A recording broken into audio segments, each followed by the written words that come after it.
All right, and while you have those wrestlers there seated in protest, you have the stalwarts within the Wrestling Federation. Babita Phogat showing support to these wrestlers. Babita assures justice to wrestlers. She's in fact tight-lipped on the resignation of the Wrestling Federation of India chief.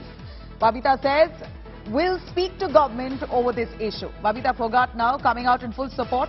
In fact, they hail the courage of these wrestlers for voicing their grouse and in fact speaking, expressing what's happened to them. It's not easy for these wrestlers to come out. They're risking their career, their time spent in wrestling, the time spent in bringing pride for India and several international gaming platforms. Here you have Babita Phogat coming out in full support of these wrestlers, saying that I will ensure that they get justice, and hails the courage of these wrestlers for voicing against the Wrestlers Federation of India, saying it's now the duty of the countrymen to support these athletes.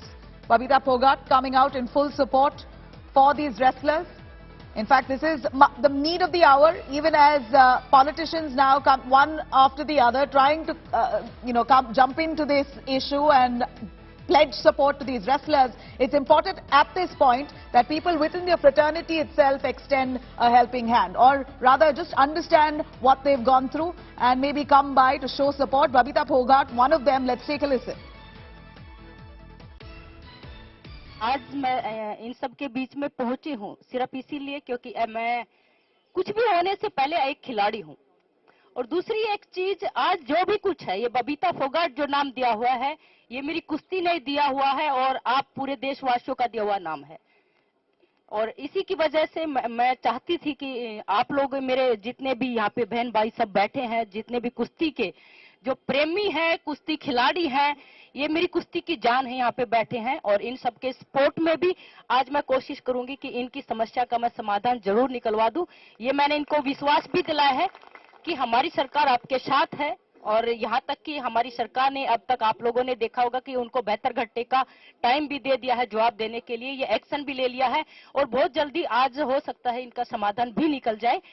आज मेरी कोशिश रहेगी कि मैं आज या कल में, जब तक मेरी कोशिश यही है कि मैं आज ही इनका समाधान करवा दूं, इनकी जो भी समस्याएं हैं, और जैसा ये चाहते हैं वैसा ही मैं करवा पाऊं। लेकिन मैं ये है कि मैं सरकार में भी हूं और मैं खिलाड़ी भी हूं, तो मैं दोनों के साझी हूं।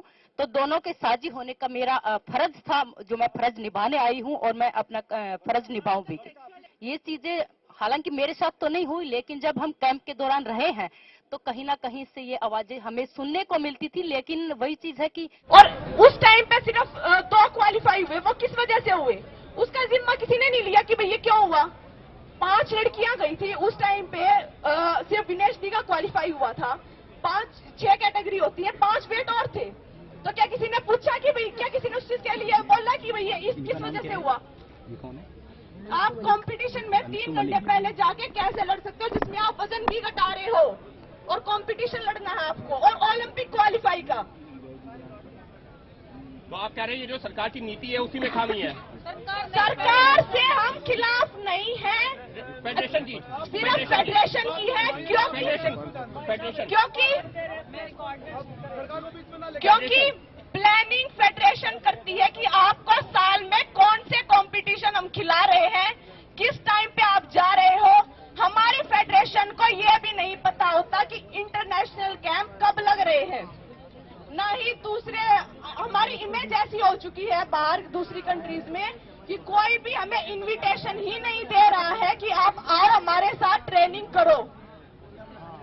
हम बता देते हैं तो वो वहाँ पे भी नहीं भेजते हैं। उनका खुद पता नहीं होता कि कहाँ पे कैंप हो रहा है, कहाँ पे क्या करना है। खुद का कोई प्लान नहीं है, जैसे मतलब चल रहा है, हमेशा से चलता ही आ रहा है। तो हम सिर्फ एक ही चीज चाहते हैं कि भाई प्रेसिडेंट इस्तीफा दे और पूरी फेडरेशन का खंडन हो।